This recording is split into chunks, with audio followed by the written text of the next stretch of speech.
Hello everyone. আর একদিন পর যেহেতু কোরবানির ঈদ, আমাদের সবার ঘরেই কম বেশি মাংস থাকবে। আর যারা নিজেরা কোরবানি করেন তারা মাংসের স্বাদ এবং গুণাগুণ ঠিক রেখে দীর্ঘদিন মাংস সংরক্ষণ করতে চাইলে এই নিয়মগুলো জেনে রাখুন, আশা করছি কাজে লাগবে।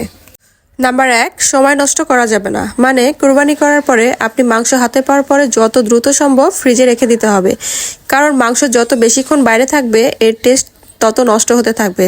তাই যত দ্রুত সম্ভব মাংস ফ্রিজে রেখে দিতে হবে। নাম্বার 2, মাংসের গায়ে যেন রক্ত অথবা লিকুইড কোনো কিছু লেগে না থাকে। মাংসটাকে ভালোভাবে কিচেন টিস্যু দিয়ে মুছে তারপর সংরক্ষণ করতে হবে, এতে দীর্ঘদিন মাংস ভালো থাকবে।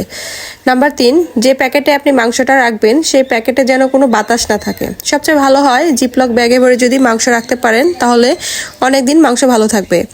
আর নাম্বার 4, মাংস ফ্রিজে রাখার পরে অবশ্যই ফ্রিজের পাওয়ার বাড়িয়ে দিবেন, এতে মাংস দ্রুত বরফ জমে যাবে এবং মাংসের টেস্ট ভালো থাকবে। পরবর্তীতে আপনি পাওয়ার কমিয়ে দিতে পারেন মাংসে বরফ জমার পরে। তো আজকের টিপসগুলো কেমন লাগলো? আশা করছি আপনাদের কাজে লাগবে। তো ভালো লাগলে একটা শেয়ার করে দিবেন আর লাইক কমেন্ট করতে ভুলবেন না। তো আজকে পর্যন্তই, সবার ঈদ ভালো কাটুক, সবাই ভালো থাকবেন। আল্লাহ হাফেজ।